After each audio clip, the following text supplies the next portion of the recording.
McDonald's, because she's never going to beat McDonald's at price, right? So what is lesson number one? Differentiate with value or die with price. You're a small business owner. You're not going to beat Walmart in price. You're not going to beat Amazon in efficiency, right? So write this down. Focus on providing more value instead of lowering your price. Someone asks you, hey, can you give me a discount? No, but I can add more value. Very different, right?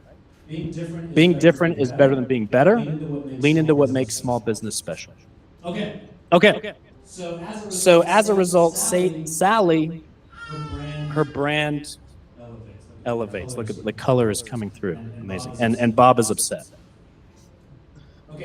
Okay, tip number two, authenticity over perfection. How many of you, be honest, raise your hand, do you have stock photos on your website or any of your social media? Thank you for your honesty. Zach does too. Okay, authenticity over perfection. If TikTok taught us anything, we went through this period of Instagram, which was what? Everything's perfect. Everything's filtered, dream scenario, dream pictures. Then TikTok comes along and says, it's all about authenticity. If you're a small business owner, entrepreneur, this is what people want to see more and more, especially younger generations. Shout out Gen Z, millennials, see right through it, right? So our rule at Big Red Jelly, no stock photos allowed. Okay? I'll take a poorly edited original photo over a perfect stock photo every single time, right? People can just see this stuff. This is what I call the homogenization of logos. Look at what's happening with big brands. So there's an opportunity to stand out. Everything's becoming minimalist. Everything's becoming the same. Lean into what makes you different. Okay, so do you have stock photos? Remove them. Invest in a photo shoot. Okay, you've got a cousin, a sister, a daughter, someone who does photography. It's worth it. Trust me. Show off your team, your people, your founders. Encourage user-generated content. That's the king of content, right? People take photos for you. They write a review. They take a photo of your burger. They put that on Google. That is the best possible content, right? Sally's brand improves. Bob is more upset. It's a pigeon or a hot dog, yeah. Okay, authenticity is more important than perfection. People connect with the real you, not some curated image. Share your struggles, your triumphs, and your unique perspective. Renee Brown. Okay. Tip number three, founders, it's time to shine. Okay, so Sally, unlike Bob, is on social media. Shout out Christina, our office manager, who forces me to be on our Instagram. You have to throw out the window this idea that it has to be someone with great soft skills, an actor. People want to know the founder. They want to see the face behind the small business. Jeff Bezos said this when he was interviewed about Amazon. They said, what differentiates a small business from Amazon? He said, well, if you call Amazon, I'm not going to pick up the phone. You call a small business, there's a 50% chance that the owner is going to pick up the phone. So lean into this. The amount of times that I'm doing a website project for a small business owner and they say, Josh, I don't want to put our team page up there because I want us to look bigger than we are. So we only have 3 people here. So let's just make it seem like we're kind of a big corporation. I don't want a photo and bio. What are we doing, right? Like lean into the fact that there are 3 people there. There's a 30% chance that I'm going to talk to you when I walk through the door, right? So be the face of your company. People really appreciate that. Okay, you can't just build a great product or service and expect people to know about it. You've got to get out there and tell your story. Richard Branson. Okay, last couple tips here. First, some action items again. Founders, consider building your personal brand. People will connect more with your personal brand than your business. I hate to break it to you, but it's true. Be involved in your content and social media. Invest time and energy into thought leadership. Google has come out and said that they can identify when it's content that's being produced by your assistant and when it's content being produced by you, right? So if you're a dentist, it can tell if the dentist wrote the article or if the assistant to the dentist wrote the article. Or just out, exactly, right? So human first, expert first, founder first thought leadership is imperative. You've got to be producing content. Showcase your people and your founder on your website. Do not be shy. Okay, Sally does this and she improves. Look at this. Her brand is coming to life. Bob. What's up, Bob? Tip number four. Okay, it's a flywheel, not a funnel. Connor's going to talk about this a little bit, and this is probably my favorite brand building tip. Costs 5 times more to attract a customer than to keep an existing one. Okay, so Sally focuses on customer service. Coming back to the Chick-fil-A example, my pleasure, right? Customer service first. Way more effective and efficient to just serve your current customers and elevate and expand that revenue stream to constantly be going out and getting new customers. Okay? Bob does not. Look at those terrible reviews. A 5% increase in customer retention can increase profits by 25 to 95%, depending on your industry. Okay, so this is something that I do. My team's heard this a million times, but every 6 months at Big Red Jelly, I will take myself through our entire experience. My team probably doesn't know this part, but I will go onto my Instagram. I'll go into one of our posts, I'll comment, I'll wait for someone to engage, I'll see what happens after that. I'll eventually land on the website, I'll fill out a form, Ashton will reach out in such a great way, schedule a discovery call, he'll hand me over to Jaden, Jaden will schedule a solution presentation, and I go through the entire brand build grow process. I encourage you to do that at least once a year, okay? You'll learn so much by doing that, right? Audit your onboarding and offboarding processes. If you're a brick and mortar store, right, if I walk through the door, what happens? How many seconds does it take before someone greets me, right? You'll notice this, you walk into Starbucks, they've spent tens of millions of dollars in the interior design and how they can steer people toward the cashier, okay? These little things matter. The lighting matters, the Wi-Fi, all these things that they invest in. So what does your customer onboarding and offboarding look like will make or break how your brand is perceived. So ask yourself, what could be your chocolate on the pillow, right? We go on a cruise, we spend thousands of dollars on a vacation, but what do your kids remember? They remember the chocolate on the pillow or the towel that's folded in the shape of an animal. So what are those items that are the same in your industry? That's what people remember. In fact, this happened today. Last thing I'll say, I'm looking at Zach because I vented to him about this. I had an insurance issue. My roof flooded. Terrible experience. My adjuster was terrible. I work with a different adjuster for 6 months of drama.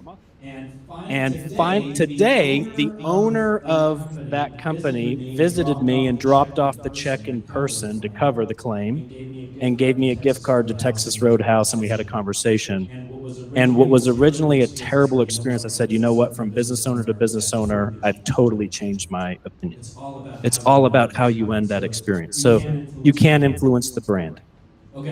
Okay, Sally's brand improves, and Bob is just getting more upset. Okay, last thing here, consistency. I'm going to be brief. I talk to a lot of small business owners, and they say, Josh, my logo's not perfect. I don't have a brand style guide. My website's bad. I'm not thrilled with my color palette. It's okay, we can fix that eventually, but the first step is consistency.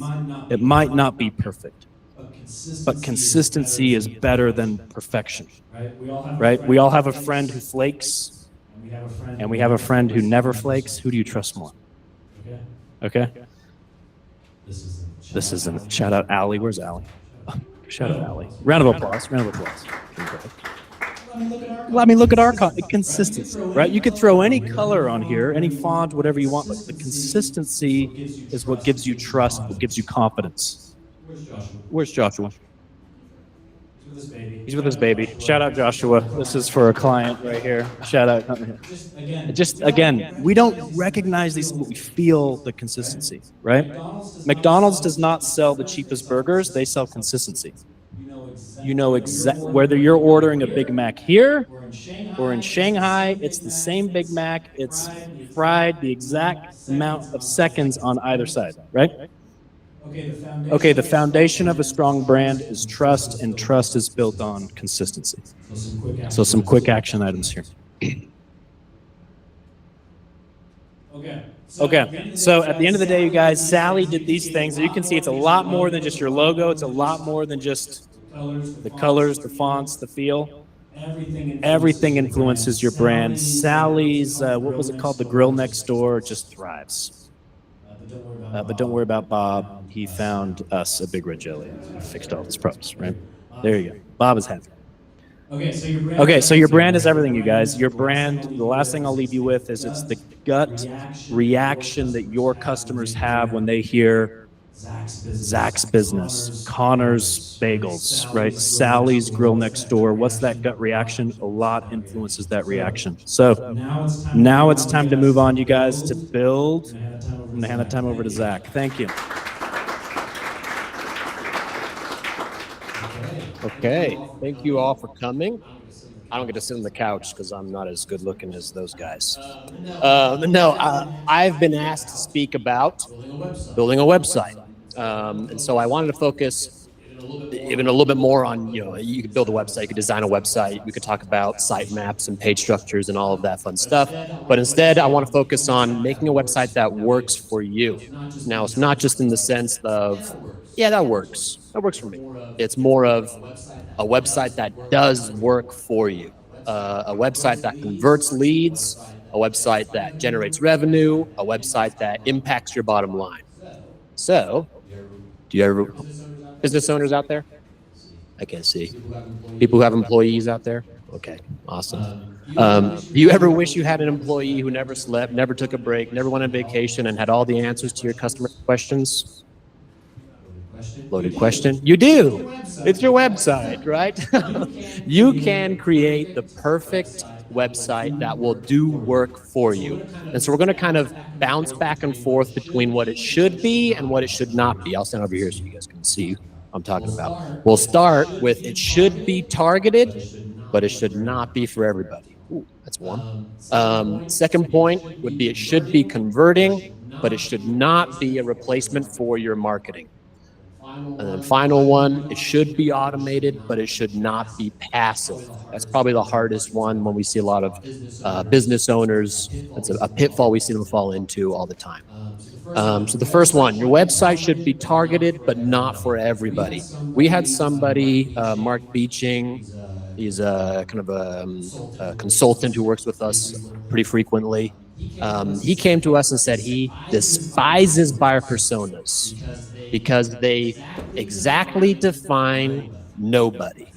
It's this fictional, conglomerate, made-up avatar who doesn't really exist. So at Big Red Jelly, instead, we focus on ideal customers.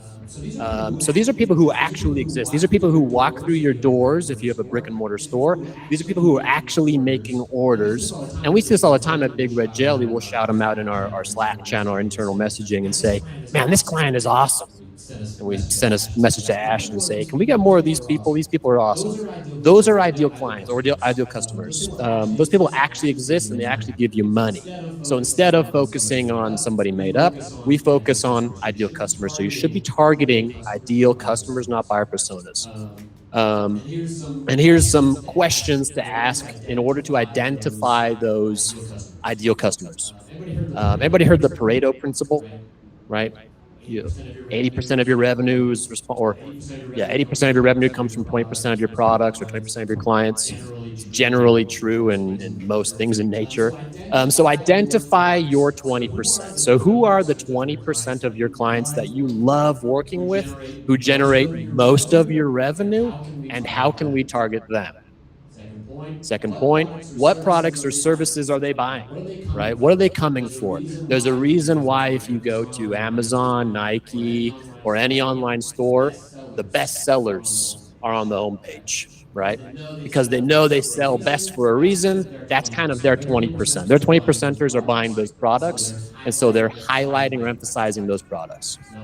Number three, what would attract more of these people, right? What was it that initially brought them to your website, or what was it that on your website converted them or convinced them to buy your product, right?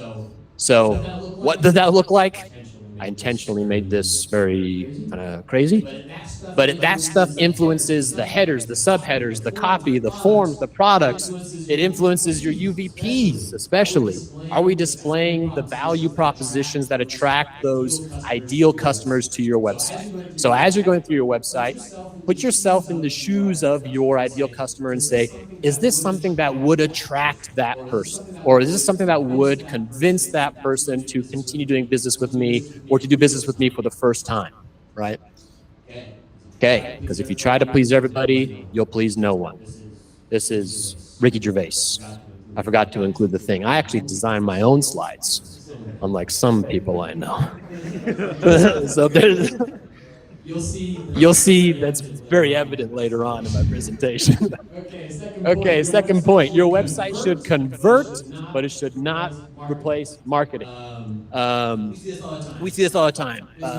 Business owners come, they have these visions of grandeur for their website and the features and functionality. And I say, great, that's awesome. How is that going to help your bottom line?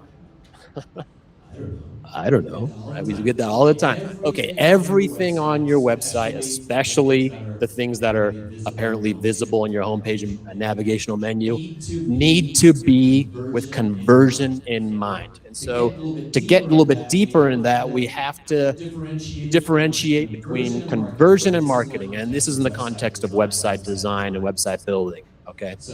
So conversion in this context is generating business from your leads. Marketing is driving traffic. We're not going to get into marketing. That's not my presentation. That's more up kind of Connor's alley. But the conversion, what it comes down to is that's what's impacting your top line and bottom line as a business, and making your website work for you.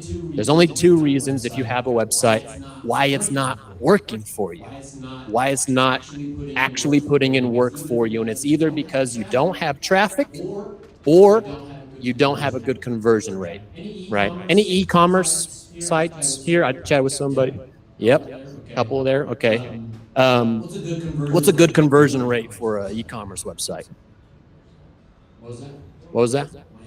Well, yeah, 1%. 1 to 3 is great, right? Anything over 3 is like, wow, you're doing something right. And so if you can increase your conversion rate by a fraction of a percent, that means thousands of dollars, tens of thousands of dollars difference in the top and bottom lines, right? So tips to increase conversion, this is just across the board. So as you're managing your website, if you're doing this on your own, if you're on Wix or WordPress or Shopify, some things to look at. Again, put yourself in the shoes of your ideal customer, or take yourself through the client journey like Josh was mentioning earlier. Number one is decrease the total amount of clicks. Every additional click on your website is going to be somewhere, depending on your industry, 7 to 12% decrease in your conversion rate. What does that look like for e-commerce? It means maybe redirecting to the cart after somebody adds a product to their cart, right? Or a buy now button on your product so they can skip the cart, skip the checkout, all of that stuff. It means having Apple Pay. It means having Google Pay as options, so they don't have to tab through or click on all the form fields when they're checking out. If you're a lead gen, this means having calls to action that skip the whole funnel. You don't want to have to go through homepage to service page to landing page to contact page in order to get in touch. If they want to get in touch, they should be able to skip from the homepage to the request a quote page or become a lead page. Point number two, decrease the amount of scrolling to find a CTA. So this is what we refer to in the industry as interaction cost. So every action that your user has to make before they convert attributes to an interaction cost. So very expensive interactions would be scrolling, moving your mouse across the page to find something, clicking into a field, multiple fields in a form. Make it as easy as possible for users to get started with you. So that means having sticky calls to actions, it means having your add to cart buttons above the folds, so you don't have to scroll, all of that stuff. Here's a good example of a good versus a bad call to action, right? Visually distinguishing this is going to help reduce your interaction cost and increase conversion rates. Sounds simple, but you'd be surprised how many people make that mistake of just having text. Here's another kind of harder to distinguish example. I wouldn't say it's bad. I'd say it's good, and this is great or better. Free trial. Okay. Well, let's add some verbs. Start a free trial, right? Add to cart, that's great. Buy now, better.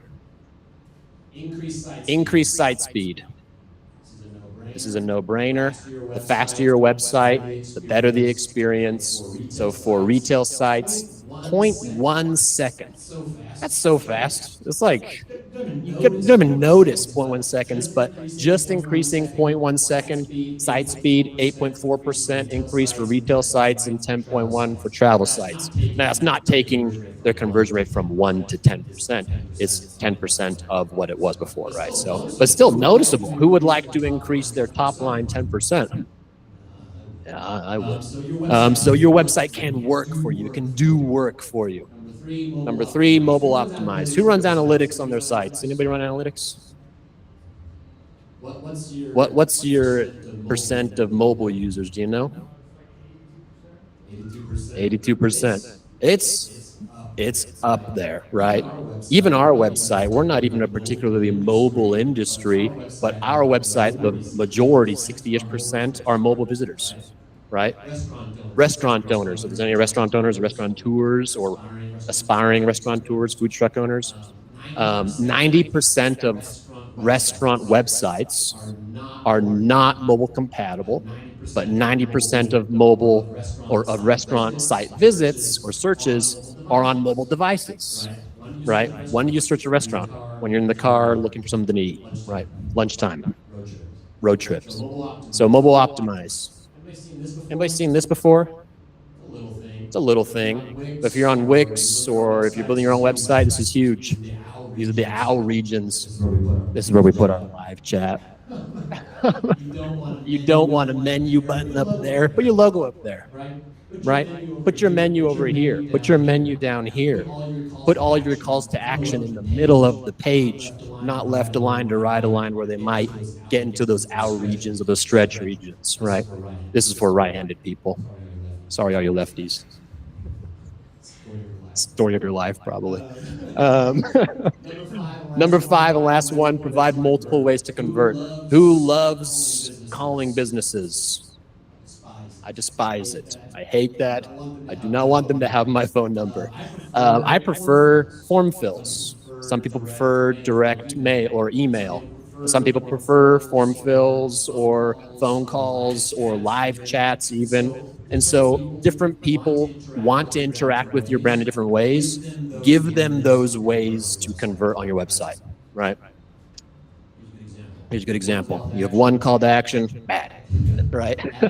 Have a main call to action and a secondary call to action. Have a request a quote and a call now. Have a buy this product or add it to your cart. Have a add to my wish list, right? Primary calls to actions and secondary calls to actions, which hopefully, fingers crossed, lead to people taking action later on. Okay, last one. Your web, oh no, second one. I don't know, I lost track. Should convert but not replace marketing. Is my website performing? Oh, I'm still on the second one. Yeah, my bad. Okay, is my website performing? Define performance. For me, it is not page views.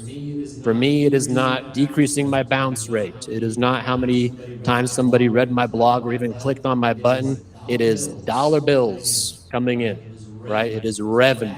That is performance. That is the only thing that you should be, not the only, that should be your end goal as far as having a website that works for you. Number two, if not, what's my conversion rate? So if you're a lead gen, if you're trying to get leads and then you reach out to them later, your conversion rate is probably higher than e-commerce. But look at your conversion rate, do some research and say, is that accurate for my industry? And if not, what do I need more of? Do I need more traffic? Do I need conversions? We had a client reach out and say, hey, my site's not performing. We're like, okay, what do you mean? It's like, well, it's not generating business. We're like, okay, well, that's good. You understand that it's generating business and that's the goal. We're like, okay, let's dive into the analytics. And she had like 4 users that week and 2 of them converted. I'm like, that's a 50% conversion rate. People will literally kill somebody for a 50% conversion rate in my industry. So what do I need more of? Traffic or conversions? And then you can prioritize maximizing conversion rate or driving traffic to your website. Okay, this is the last one. Be automated, but not passive. Big difference, right?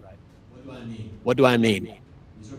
These are blog post examples. You can't really automate blog post. Well, you can, but it won't be great. There should be, thought leadership content or even better, user-generated content.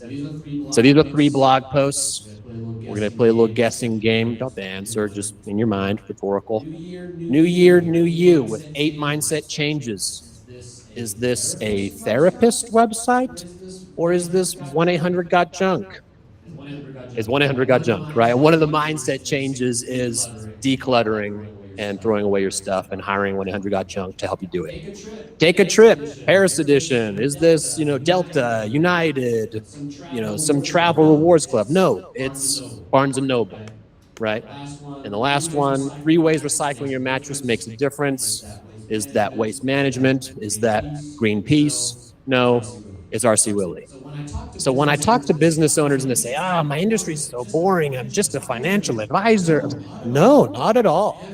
Every industry should be generating content and you can make it really interesting. And this should be part of making your website work for you because it's not passive to write blogs. It's not passive to create this content. But once it's up, the traffic that it generates and the conversions that it does for you is for the most part automated, right? So here's some other stuff that is not passive, but can be automated once you get it all set up. Thank you pages, right? Upsells, cross sells, redirects, having chatbots and live chat. Once you get a chatbot set up, that'll do work for you for years without you having to even touch it. People don't think about this. FAQs.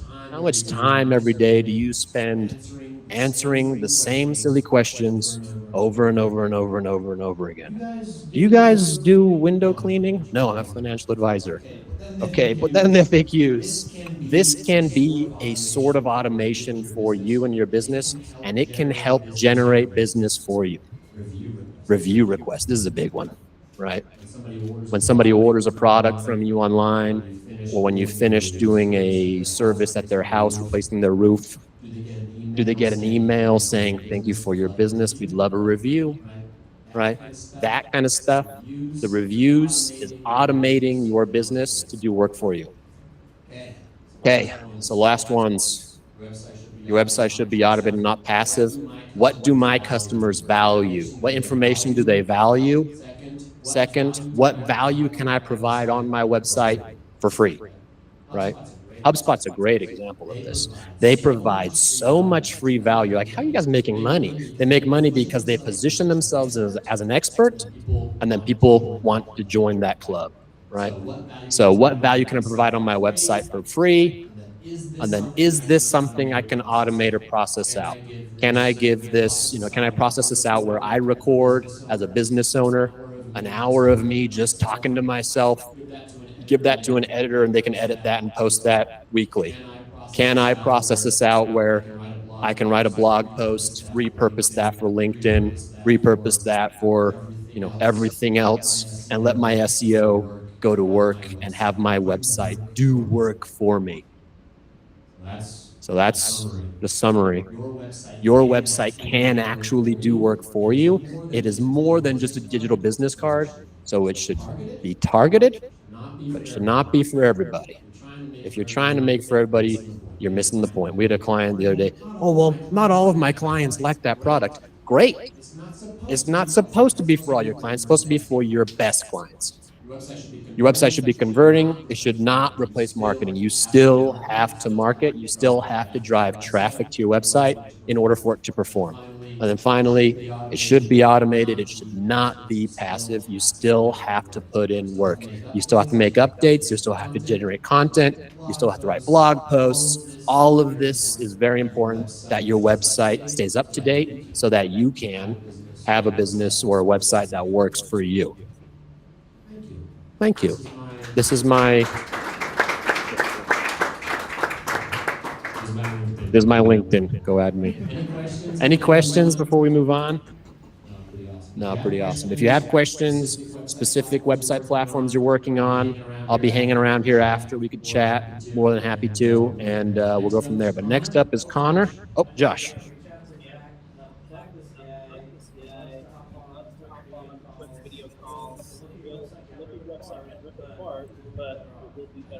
I don't do anything important all day. I can just, field those calls, I guess. No, I'm kidding. Here's Connor. He's going to talk about grow. So the next steps after having a brand and a website. Thank you, Zach. For those of you who aren't familiar, the Big Red Jelly tagline is brand, build, grow. Now, you see me grabbing this chest, you may be thinking, is the last presenter some handsome magician with a box full of magic? No, I'm not. I'm sorry. We'll get to that box in a minute. Today, what we'll be talking about is the three-step process to boost your marketing efforts and increase engagement. And to be completely transparent with my users in the crowd and to be as organic as possible, I have probably the worst memory ever. And so I do have Spark Notes. You watch Tech Talks, they have like the TV in front of them. They get to cheat. I get to cheat. I think it's fair. So with that being said, I want to start off with a quote. In order to succeed in marketing, you need to create a brand that is representative of you and your audience and distribute it in the right way. I love this quote because you already have the first two steps to the three-step process. Luckily, Josh and Zach shared that process with us. It's to create positioning and purpose-driven marketing for your brand and sharing what platforms and vessels that you're going to use to communicate with your clients. The last one, profit, may not be as clear. It could be profit. That's what everybody is looking for. That's the purpose of having a business, is to make more money. But it also could be elevating your brand experience. It could be elevating your brand engagement. It could be for a bigger cause, right?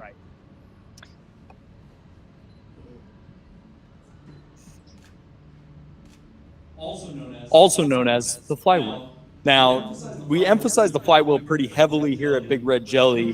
Usually you'll see a pretty typical marketing funnel that talks about, a pretty awesome top of funnel, and anybody that kind of falls down into a conversion, that's great.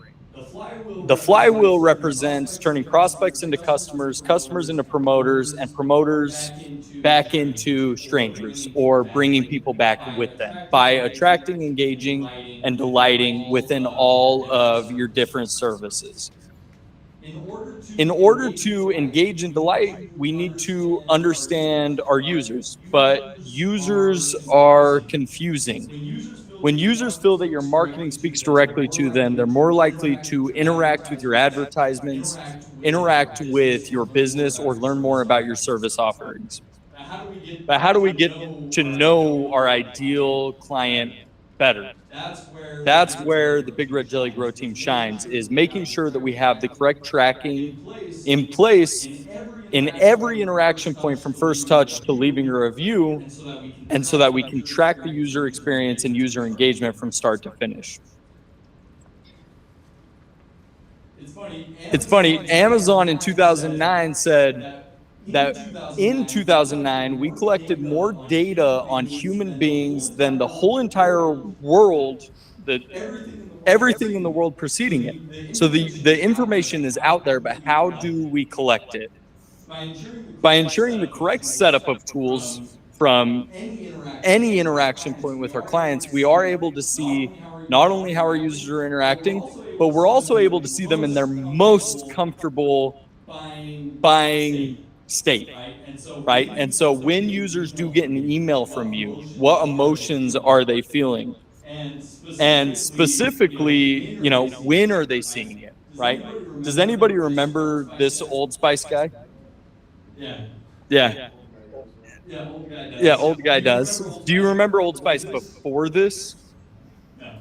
No. Nobody. Yeah, nobody does. Which is weird because when this advertisement came out, the marketing team at Old Spice, the CEO of Old Spice wanted to buy a Super Bowl commercial. They wanted to continue on the path that they're on, but nobody was interacting with their content already.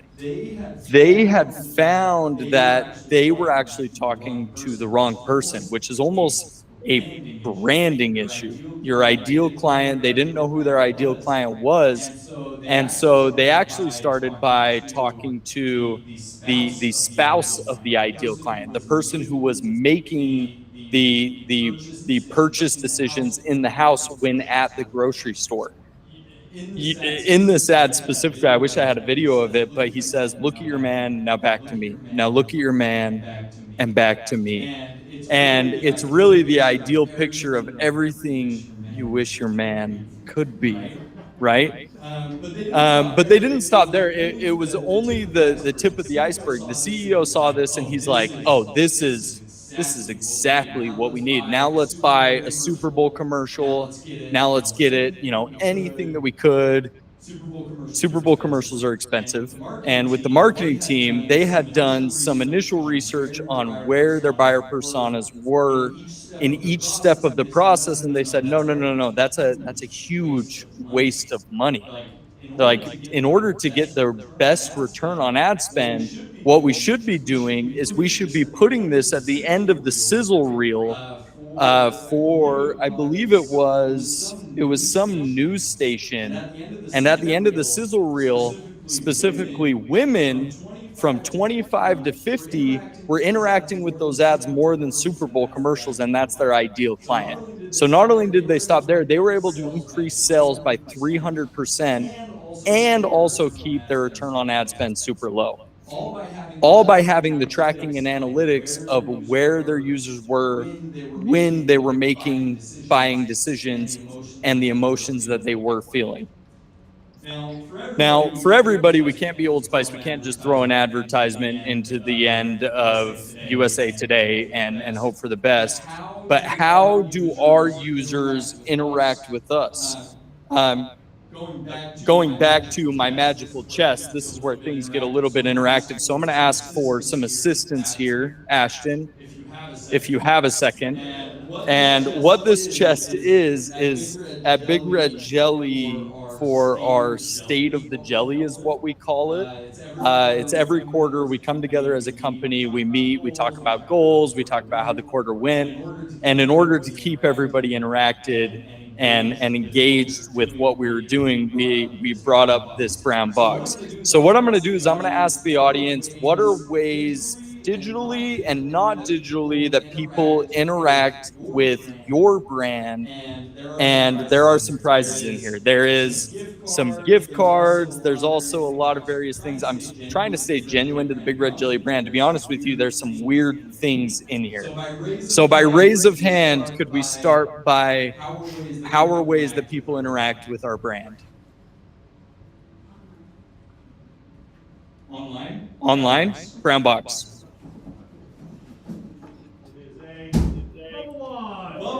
Bubble one. Woo! You with the hair. You with the hair. You with the hair. Social media. Social media. Great. Great. Woo! I said with the hair, Mr. Clean. She's back there. Relax. 70-inch round peanut tablecloth. Yes. Yes. Word of mouth. Word of mouth. Brown box. Brown box. Great. Paste Paste chunky salsa. Don't throw that one. Don't throw that one. If you could walk it down. Yes. Yes. Advertisements. Advertisements. First touch. A fly swatter. An extendable fly swatter. That's high quality. Yes. Yes. User Generated content.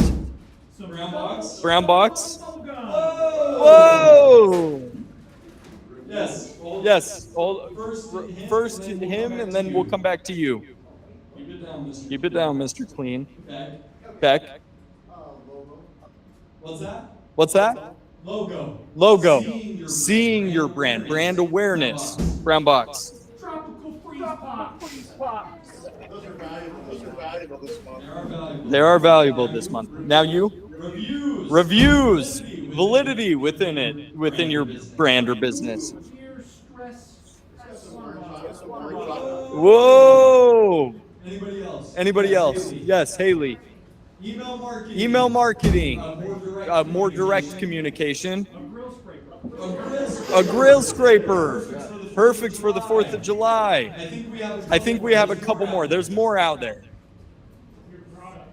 Your product. Brown box. Brown box. Right here in the front. Wait, There's one more that goes with it. Can you grab the other firework? Triangle sparkler and a box of poppets. Whoa! Congrats. Congrats. 4th 4th of July shopping just got a little bit easier. Anybody else? Anybody else? Fulfillment. Fulfillment. Post. I really like that one. Talking about after we have already interacted with the client, they've already purchased. Brown box. He's going to be taking all the gifts. Come on. We need, yes. Referrals. Well, you don't count. Hold on. Yeah, but this last gift we can't count. We need somebody. Anybody else? Anybody else? One more. One more. In In person. Face to face. Brown box.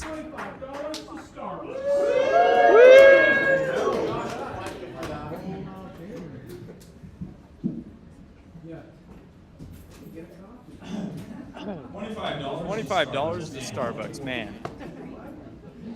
How great. I don't think that's as good as the poppets or the grill cleaner, but Josh might try and fight you for that one. But you'll notice that people focus a lot on the research and the initial design. And I actually had a client last week who came to me and he said, once somebody interacts with my company and they become a user of my product, they won't need another product for 25 years. And by that time, these were his real words. He said, by that time, I'll probably be dead, so I don't care. He was a roofer and he installed roofs. Not everybody here installs roofs. And that is probably true for him, but like repairs and other things like that, I think he's missing out. Now, interaction design and user experience design do not stop at the brand and website. It's a continuous process. I really like what you brought up as you talk about post-sale, because that's a great way to see where there's holes within our process, how we can continue a branded experience from start to finish. Here's ways that we can track our user experience, because as we talk about these, it can become confusing of like, okay, that's great, but how do I track, emails that I'm sending out and how people are interacting with them? Starting at the top, the biggest one everybody's most familiar with is Google Analytics. We have feedback surveys, A/B testing, behavior data, interactions, face-to-face, like you had mentioned, support and support surveys after the support is done, social media, and then NPS. which is your net promoter score. For those of you who are not familiar, how well are you promoting your brand and how well are people interacting with it? With these interaction points in mind, it allows us to get feedback from our users. Now, feedback, if the only way we're able to get feedback is by communicating with them, this feedback is vital to us, right? If somebody has an issue at home, say your spouse is angry at you, how are you going to find out if they're angry with you without asking them, right? You go and you say, honey, why are you mad? And then you get one of these, and then maybe a couple hours later they'll come talk to you, right? But when individuals feel connected to a brand, they are more likely to become a promoter of the brand. And this is really where the Big Red Jelly growth team shines. As looking at the Big Red Jelly grow proven process, we analyze all things post website and post brand, from the initial research, which is continued research from the brand. What emotions are they feeling when they buy? To your CRM, how and what emails are they getting after interacting with you? When do they hear back from you again? I do have to give a shout out to HubSpot. We are HubSpot implementation partners. And I think one thing that's super awesome about them is they help bridge the gap between sales and marketing. We call us marketing at Big Red Jelly. But then also all the way to the end, that's when we really worry about conversion rate. As Zach mentioned, you either have a conversion rate problem or a traffic problem. Hopefully by the end of this, we're able to just have a traffic problem and turn it into a money machine where you put in $10 and get back 20. But as I said in the beginning, Big Red Jelly does not hire magicians. We hire computer nerds who really love data and love to analyze the story our users tell us. Thank you.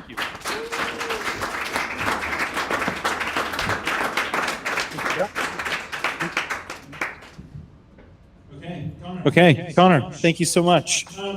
We are coming up on time here, but we want to make sure that we give everybody an opportunity to ask any questions that may have come up as we're going through and we were presenting. So anyone at all, any questions about kind of, our tips, our tricks when it comes to, successfully promoting your brand, building out your website, or helping your business grow? Anything at all? Yeah.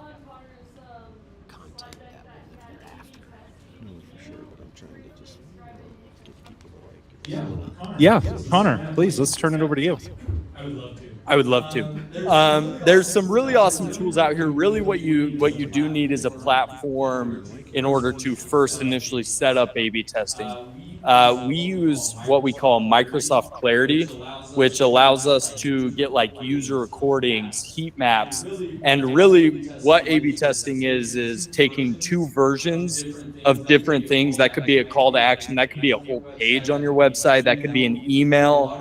A lot of CRMs, if you're using a good CRM, will do this for your email marketing, and analyzing different versions of it within the same audience to see which one gets interacted with the most. Are you doing that at the beginning of it, like when your website's like new, or is that after you've had some time with your original website? I think the important part is making sure that you do have like a good focus group. As you're talking about like traditional marketing pre a lot of technologies that we have now, how this was done is they would get a focus group in front of them and test how they like went through a website or responded to an email or interacted with an email. And the nice part with where we are now in 2024 is you're getting almost like the purest form of a focus group. I mean, really, who's most likely to admit how they use toilet paper in front of like a room full of soccer moms and you're the only male in there? You're probably not very likely. They're in the best decision-making process. They're the most comfortable with their emotions. And so really you do need that like kind of base level of traffic in order to make it accurate. We usually shoot for about like anywhere from 300 to 1,000 users in a research group. Thank you, Connor. Great question. Any other questions from anyone? Yes. Please. Things with our website right now, it's always been very basic. I think it works very well because we get a lot of clients booking calls through it. I'm like terrified to add more sections to the website because I'm worried that if we just have too much information, maybe the conversion will actually drop. But then at the same time, it's like, well, we don't really have a ton of information on it. Maybe we can do better. So I'm just interested to see what maybe some of the thoughts are on the best way to approach it. Yeah, Zach. Yeah, Zach. Run, like Connor was saying, run analytics, Connor was saying, run analytics on almost all of our sites. Yeah, you could find our analytics are kind of conclusions not different than anything you find online, surprise, surprise. But users won't read lots of text more than 50 words or so. So you can keep your homepage very simple, keep your about us, our sources page very simple if you want to. But then I still would encourage a lot of content behind that. We have business owners say, oh, well, my blog, front and center. What is your blog making money? You're running after your blog? No? Okay, then don't put the foot, right? Or don't put it anywhere. Then you have pages that aren't accessible and visible for the user experience. You're still doing the work for you, generating traffic, being indexed, helping your SEO. You run ads, these landing pages that you just can't find without direct link. So that's kind of how we like to balance it. You see that ClickFunnels website, very eye converting. The user design is finished. Because okay, so we like to balance that. We like to have very user friendly, high converting design while still using blogs and landing pages and other kind of hidden pages to help support strengthen your SEO strategy for your ad strategy. That's your question. Okay, perfect. People, I have clients all the time that get so mixed up of like, what is the ultimate converting goal on my website? And a lot of the times for me, it's in order to understand the user better and continue to retarget and have them learn about my brand more. I just need to collect some type of information. I need to collect their email, I need to get their name, I need to know who they are in order to talk to them. And so I think in also taking what Zach said, but maybe simplifying call to actions to getting a free offering by submitting their email. You see that all the time on blog and other things like that. But maybe not make it so intense to the final conversion. That can come later in your process, in your marketing process. We'll say this occasionally, is when in doubt, take it out. It's like if you're not sure if that's adding value, put it somewhere else. And like the specific case that's not right now is, in the past it was basically like one service, and it talks about that on the homepage, but and then we have one service page, I'm thinking of splitting that up into 3 pages, because there's kind of stuff to do for friends on Amazon, so stuff for friends on Walmart, I would do that, because right now what's happening is your keywords, as much as you're trying to cannibalize each other right on one page, so you can kind of hyper-focus on just those services. Yeah. Great question. Great question. Thank you. Thank you. We probably have time for about one more question. Anybody? Anything pressing? Yes, in the back. Yes, in the back. It's going to be hard to articulate this question, but is there a time you talk about stock footage, stay away from stock footage, be authentic? When is it appropriate to use stock footage in campaigns that drive people to your website? Because I have an agency that's basically telling me, I hate stuff off-brand and it's not authentic, and they're saying, the lizard brain doesn't care. Like give them just cheap stock footage to drive people to the website. I'm not comfortable with it, and I'm trying to trust that agency. Yeah, great question. Let's turn it over to Josh. Josh, your opinions? Popcorn Zach. Yeah. And then I've got some. We work with a lot of business owners, entrepreneurs, who's getting an MVP for like up, so like this needs something up. Because I do it all the time, there's lots of stock in those versions.